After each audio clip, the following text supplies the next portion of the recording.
हाँ दोस्तों, आज हम बात करेंगे कि हिंदू धर्म में गौ को माता क्यों बोला जाता है। और एक बात और, लोग बोलते हैं कि गाय के अंदर 33 करोड़ देवी देवताएं होती हैं।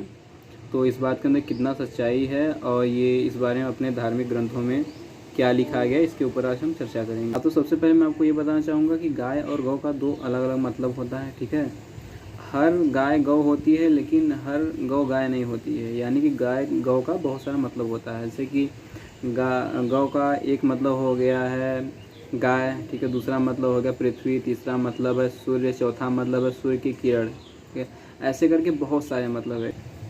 अब आप समय से बहुत से लोग ये सोच रहे होंगे कि चलो अच्छा, मान लिया कि गाय का गौ का मतलब गाय होता है। ठीक है, लेकिन मैं जब ग्रंथों को पढ़ूंगा तो उसमें कहाँ किसका मतलब निकालूंगा। ठीक है, इसकी वजह से बहुत ही साधारण बात है, गलती तो होगा ही। तो मैं आपको बताने जा रहा हूँ कि कैसे कहाँ पे किसका मतलब निकाला जाता है। गौ का मतलब समझाने के लिए मैं आपको एक कहानी सुनाऊंगा राजा पृथु की। राजा पृथु को विष्णु जी का अवतार माना जाता है और राजा पृथु की कहानी बहुत सारे पुराणों में है। जैसे कि पद्म पुराण हो गया, ब्रह्मवैवर्त पुराण हो गया और श्रीमद् भागवत पुराण हो गया। ठीक है, ऐसे सभी पुराणों में, बहुत सारे ग्रंथों में उनकी कहानियाँ हैं और हर कहानियों में थोड़ा थोड़ा सा डिफरेंस है। और वो डिफरेंस इसलिए क्योंकि वो कहानी बस एक माध्यम है किसी और घटना को बताने का। कहानी में दो शब्द आते हैं, एक है दोहन और दूसरा शब्द है गौ। ठीक है, गौ के बारे में तो आपको बता चुका हूँ, गौ का बहुत सारे मतलब है। तो यहाँ पे गौ का लोग मतलब गाय निकालते हैं। और दूसरा शब्द जो दोहन है, दोहन जिसको इंग्लिश में हार्नेस कहते हैं, उसका मतलब लोग दूहना निकालते हैं, जो कि दोहन की जगह पर शब्द यूज भी होता है कई जगहों पे। तो इस कहानी में भी यूज हुआ है। अब जब आप पुराण पढ़ेंगे वहाँ दोहन की जगह दूहना शब्द का यूज हुआ है। तो एक बार एक जंगल में बहुत सारे ऋषि मुनि एकत्रित हुए थे। वहाँ पे एक बहुत बड़े महर्षि थे जिनका नाम लोमहर्षण था। उनसे उन ऋषि मुनियों ने कहानी सुनाने को कहा। बोला कि आप महाराज पृथु की कहानी सुनाइए, कैसे उन महात्मा ने पृथ्वी का दोहन किया था। ठीक है, आप इस दोहन शब्द को अपने मन में रखिएगा। हाँ, तो लोमहर्षण जी ने बताया कि एक राजा थे जिनका नाम वेन था। बहुत ही शक्तिशाली थे लेकिन साथ साथ बहुत ज़्यादा अत्याचारी थे। तो उनको ऋषि मुनियों ने बहुत बार सुधारने का प्रयास किया, तो वो सुधरे नहीं। तो एक दिन क्या हुआ, ऋषि मुनियों ने एक दिन निश्चय किया कि वो उनको मार देंगे। ठीक है, तो उनके मरने के बाद उनके डेड बॉडी में से ऐसे मतलब जैसे जादू से दो लड़का निकला। ठीक है, सबसे पहले एक लड़का पहले निकला जो कि बहुत डरा हुआ था, छोटा सा था।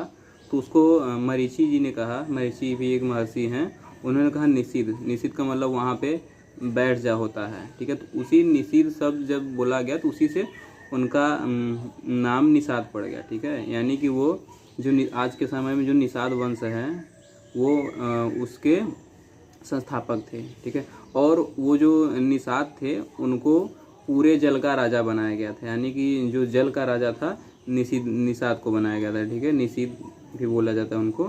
ठीक है, और फिर दूसरा जो बालक हुआ था वो थे महाराज पृथु। ठीक है, वो पूरे पृथ्वी के राजा थे। उसके बाद उन्होंने यज्ञ भी किया था, जिस यज्ञ के बाद सूत जी उत्पन्न हुए थे और माघ जी उत्पन्न हुए थे। ये माघ शायद वही हैं जिनको महाकवि माघ बोला जाता है। उनकी रचनाएं हिंदी साहित्य में बहुत ही ज़्यादा प्रचलित है और बहुत ही ज़्यादा जटिल उनकी रचनाएं हैं। तो ये कहानी मैं आपको एकदम डिटेल से नहीं बता सकूँ क्योंकि कहानी बहुत ही अजीब है। और ऐसा कहानी है कि अगर मैं शॉर्ट में इस नॉर्मल वीडियो में अगर उसको बताना चाहूँगा तो बहुत ही अजीब लगेगा कहानी, क्योंकि बहुत ही अलग कहानी है और इसमें ऐसे लॉजिक आप समझ नहीं पाएंगे उसमें है क्या। ठीक है, ये कहानी ऐसा है कि इसको समझाने के लिए अलग सेपरेट वीडियो चाहिए। बहुत ही मेहनत काम है कहानी समझाना, क्योंकि इस कहानी में हर चीज़ के लिए शब्द ही बदल दिया गया है। ठीक है, जैसे कि दोहन का दोहना कर दिया गया है, गाय का गौ कर दिया गया है, वैसे ही इसीलिए इस कहानी को जो लोग, आप अगर सर्च करेंगे इस कहानी को कहीं पे, तो जो लोग बताएंगे वो उल्टा सीधा कहानी बताएंगे। कोई भी आपको उस कहानी का वास्तविक मतलब बता ही नहीं पाएगा, क्योंकि कहानी बहुत ही कठिन है समझना इस कहानी को। ठीक है, तो इस कहानी के लोग बहुत ही उल्टा सीधा मतलब बनाते हैं। तो आपको मैं सीधे अंत का बताता हूँ कि राजा पृथु ने पृथ्वी को जीत लिया। ठीक है, राजा पृथु ने गौ को जीत लिया। वहाँ पर लिखा है गौ को जीत लिया, गौ यानी कि पृथ्वी को। और उसके बाद गौ ने पृथु को अपना पिता माना, तब से जाके उसका नाम पृथ्वी पड़ गया। उससे पहले उसको पृथ्वी नहीं बोला जाता था, उसको गौ बोला जाता था और भी कई नाम थे, ठीक है। पृथ्वी उससे पहले नहीं बोला जाता था। उसके कुछ देर बाद फिर ऐसी कहानी में कुछ ऐसा आता है जिसको आप देखेंगे तो आपको कुछ समझ नहीं आएगा, क्योंकि जो कहानी था पहले वो कविता के रूप में लिखा गया था पुराणों में। कोई भी पुराण या फिर वेद कह लीजिए या फिर गीता, वो काव्य के रूप में थी। उनको कहानियों के रूप में बाद में ढाला गया। उसी कहानियों के रूप में ढालते समय ही वो गड़बड़ी कर गए। गड़बड़ी इसलिए कर गए क्योंकि उन्होंने सही शब्द का चयन नहीं किया, उसके बाद तब बिगड़ता चला गया, ठीक है। तो आगे कहानी सुनाते हैं। उसमें कई शब्द का उपयोग हुआ है, जैसे कि देखिए, अब कागज लो, क्योंकि कहानी बहुत बड़ा है, मुझे पूरा याद नहीं है, ठीक है। यानी कि उसमें एक एक शब्द का बहुत ध्यान देना पड़ेगा क्योंकि मुझे एक्सप्लेन करना है, ठीक है। तो यहाँ पर कई शब्द का उपयोग हुआ है, जैसे कि बछड़ा और दूध और पात्र, ठीक है। तो यहाँ बछड़ा का उपयोग उसके लिए होगा कि उस चीज़ को वो ले सके, कोई वस्तु है जिसको ले सके। जैसे कि बता रहे हैं कि जैसे कि ज़मीन के अंदर सोना गड़ा है, ठीक है। तो बछड़ा उसको बोला जाएगा जो कि जिसके अंदर वो गुण है कि ज़मीन के अंदर सोना खोज सके। अब अगला क्या, बछड़ा के बाद क्या है,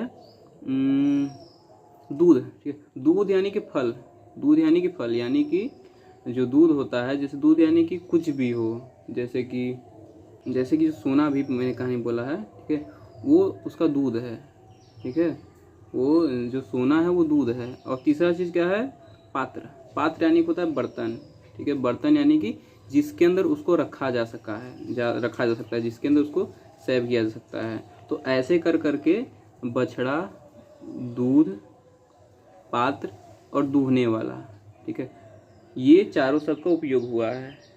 इन चारों शब्द का उपयोग अलग अलग जगह हुआ है और हर जगह पे शब्द का मतलब अलग है। हर जगह पे बछड़े का मतलब अलग है, हर जगह पर पात्र का मतलब अलग है। अभी तो जो मैंने बात की उसको सुन के बहुत लोगों को लग रहा होगा या तो मेरा दिमाग खराब हो गया है या तो मैं बातों को बहुत ज़्यादा घुमा रहा हूँ। जब मैं आपको ये जो लिखा है इसका मैं रेफरेंस आपको दिखा दूँगा।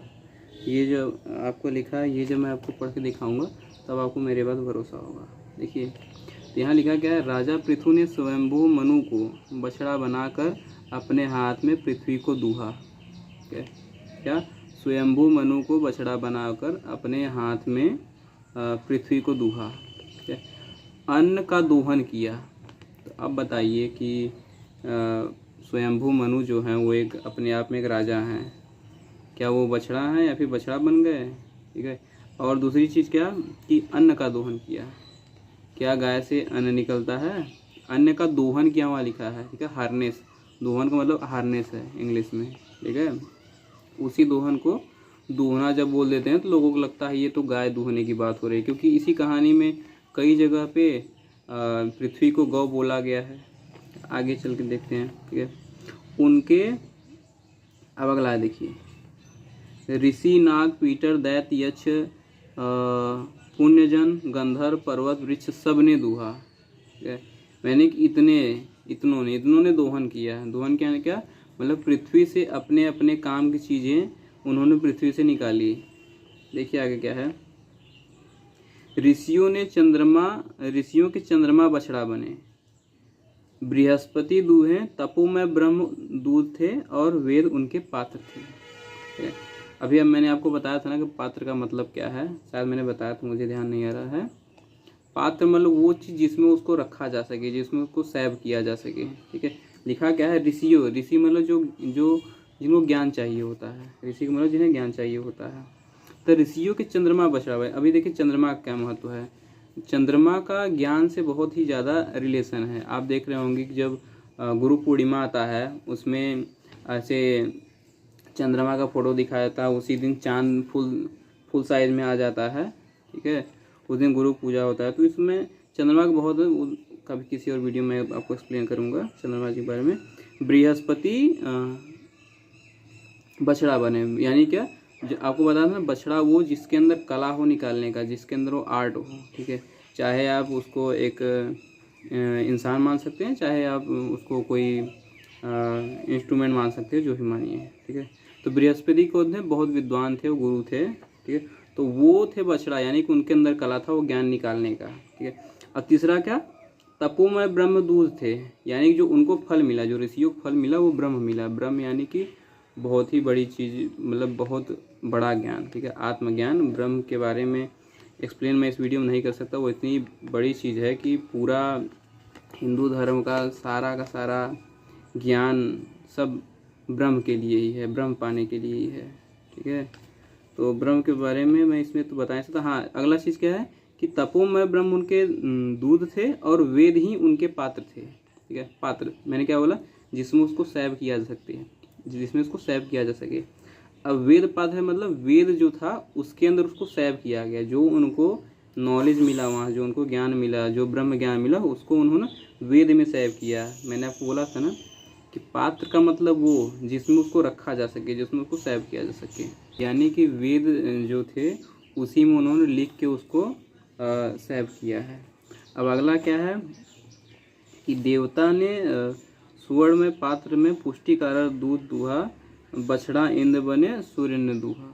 और अगला क्या है, फिर देखिए यहाँ भी देखिए अलग अलग चीज़ दूहा जा रहा है, अलग अलग चीज़ का दोहन किया जा रहा है, और अलग अलग लोग बछड़ा बन रहे हैं, यानी कि अलग अलग लोग साधन बन रहे हैं वो फल निकालने का, ठीक है। दूध का, अच्छा एक बात बता रहा हूँ, यहाँ पे दूध शब्द का उपयोग हुआ है ना, कई जगह फल का उपयोग होता है, ऐसे कि ऐसे कहा नहीं जाता है कि बुरे कर्म का बुरा फल होता है, तो वहाँ क्या वो फल की बात थोड़ी नहीं की जा रही है, ठीक है।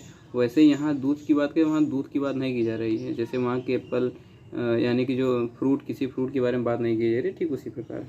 अगला है, नाग ने तक्षक बछड़ा बनाया, तुम्बी नामक पात्र में विष रूपी दूध का दोहन किया। विष रूपी दूध का दोहन किया किसने, नागों ने, यानी कि नागों को जो फल मिला है उससे, ठीक है। यहाँ फल बोल रहा हूँ, दूध, आप दूध से कंफर्टेबल नहीं है दूध सबसे, तो उसके जगह मैं फल सब का यूज कर सकता हूँ। उनके फल, उसके फल में उनको विष रूपी दूध मिला है, ठीक है। अगला, असुरों ने विरोचन बछड़ा रखा और मधु दूहने वाला, मधु जो था दूहने वाला था, और माया में दूध दूहा, यानी कि जो उनको फल मिला, जो उनको उससे फ़ायदा मिला, वो था माया। माया को बोलते हैं ऐसे जादू जैसी चीज़ बोलते हैं। अब वो होती कि नहीं होती वो किसी को पता नहीं है, बस लिखा है तो मैं आपको बता दे रहा हूँ, ठीक है। तो यही कहानी जब देखें, इसमें लिखा क्या गया है यहाँ पे देखिए ऋषि नाग पीटर दैत्य यक्ष पुण्यजन गंधर्व पर्वत देवता, ये सब ने दूध दूहा, ठीक है। तो इसी को देख के लोग कहते क्या हैं कि क्योंकि इसी कहानी में पृथ्वी को गौ बोला गया, तो लोग कहते हैं क्या है, किसी अपने पृथ्वी के अंदर सारे ऋषि मुनि, सारे देवता देवी सब के सब यहीं रहते हैं, सब इसी गाय के अंदर रहते हैं। थोड़ा वो अपना मतलब बना लेते हैं कि उनको ये इसको गाय कहना है, और वहीं वो खाते पीते हैं, उसके अलावा वो कहीं खा पी नहीं सकते, ठीक है। तो वो थोड़ा गलत समझ लिए, वो पृथ्वी को बोला जा रहा है, वो बोला जा रहा है कि जो सारे देवी देवता हैं, जो नाग है, पीटर दैत्य हैं, ऋषि है, गंधर्व है, पर्वत वृक्ष जो भी हैं, सब कुछ हैं, सब कुछ इसी पृथ्वी में है, ये बोला जा रहा है। 33 कोटि जो है, हाँ 33 कोटि का और याद आ गया, 33 कोटि 33 प्रकार के देवी देवता होते हैं, 33 करोड़ नहीं होते। इसके ऊपर आपको इंटरनेट बहुत सारी वीडियोस मिल जाएंगी, मैं आपको इसके बारे में बिल्कुल नहीं बताने वाला, क्योंकि ये सब बहुत ही बेसिक चीज़ें हैं। अगर मैं आपको इसके बारे में बताऊँगा तो फिर बेकार है, ठीक है। ये सब तो आपको बिल्कुल पता रहना चाहिए।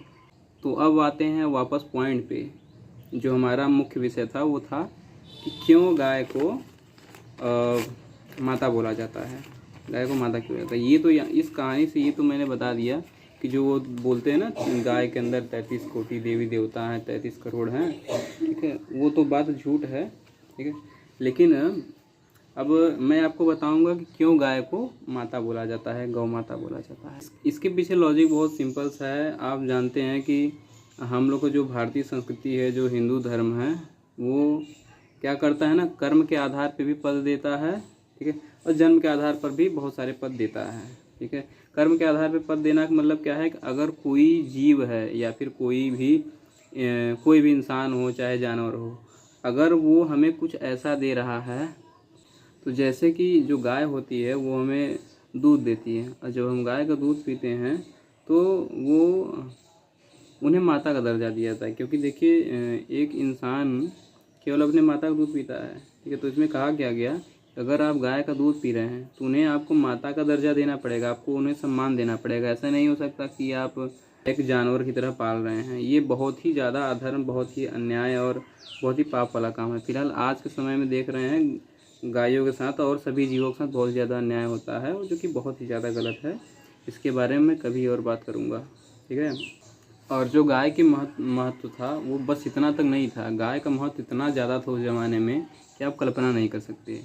उसके ऊपर आचार्य चाणक्य ने अपनी पुस्तक कौटिल्य अर्थशास्त्र में लिखा है कि गाय और बैल की समृद्धि से राष्ट्र का कृषि का समृद्धि होता है, और कृषि की समृद्धि होने से राष्ट्र का समृद्धि हो सकता है। आप सोचिए कि वो समय, जिस समय पूरा भारत का जनता, क्या पूरे विश्व का जनता खेती किसानी पे निर्भर था, या खेती किसानी पे आश्रित था, तो उस समय पे खेती किसानी के लिए जो एकमात्र साधन था, ठीक है, गाय और बैल होना, ठीक है। क्योंकि बैल से हल जोता जाता था, ठीक है, गाय दूध देती थी, ठीक है, और गाय से फिर वो उपली बनाते थे, उससे फिर उस समय खाना वाना पकाने का भी काम किया जाता था। यानी कि गाय और बैल जो थे, इनके ऊपर पूरे भारत का बहुत ही बड़ा जिम्मेदारी था, समझिए। यानी कि उनके बिना बहुत ही ज़्यादा नुकसान हो जाता, बहुत ज़्यादा घाटा हो जाता, क्योंकि और कोई ऑप्शन था नहीं, ठीक है। तो इसलिए उसको बहुत ही ज़्यादा महत्व दिया जाता था। और जो हिंदू थे, भारत की जनता थी, जो भारतीय संस्कृति थी, उसका यह मानना था कि चाहे कोई जीव हो, चाहे कोई जंतु हो, चाहे वो निर्जीव हो, चाहे कुछ भी हो, अगर हम उससे कुछ ले रहे हैं, अगर हम उससे कुछ मिल रहा है, ठीक है, तो हमें उसको पूरा सम्मान देना चाहिए, और उसके बदले में उसे कुछ न कुछ हमें ज़रूर देना चाहिए। ऐसा नहीं हो सकता कि हम उसे जीवन भर उसका शोषण करते रहें। जैसे आज समय में आप देख रहे होंगे कि एक गाय का आजीवन शोषण होता है। गाय हो गया, चाहे मुर्गियाँ देख लीजिए, मुर्गियों को ऐसे क्या करेंगे, ऐसे छोटे छोटे ऐसे पिंजड़ों में रखे रहेंगे, आजीवन उसी में पैर टूटा रहेगा, हाथ टूटा रहेगा, अंडा देती रहेंगी, इंजेक्शन देते रहेंगे, निकलता रहेगा, पब्लिक आएंगी खाती रहेंगी, उनको क्या दिख रहा है, क्या अंदर क्या चल रहा है, क्या नहीं चल रहा है। यानी कि पैदा हुए तब शोषण हुआ, मरते मरते शोषण हुआ। लेकिन जो भारतीय संस्कृति हो, उसका कहना यह था कि हम चाहे जो हो, चाहे जानवर हो, चाहे इंसान, चाहे जो, अगर हम उससे कुछ ले रहे हैं तो उसको प्रॉपर सम्मान मिलना ज़रूरी है, और प्रॉपर उसके बदले में उसको कुछ न कुछ मिलना ज़रूरी है। ये था। तो पहले की संस्कृति बहुत अलग थी, बहुत पहले। मैं जो बता रहा हूँ कि आज से 200-400 साल पहले की बात नहीं कर रहा, बहुत पहले की बात कर रहा हूँ, वैदिक काल की बात कर रहा हूँ। उसके बाद धीरे धीरे सब लोग बिगड़ते गए और बहुत ही ज़्यादा बुरे हो गए, ठीक है। आप जानते होंगे 100-200 साल पहले भारत का क्या कंडीशन था, भारत में क्या क्या हालत था, कि भारत में कितने दयालु लोग थे, तो आप जानते ही हैं, ठीक है। उसको मुझे बताने की ज़रूरत नहीं है।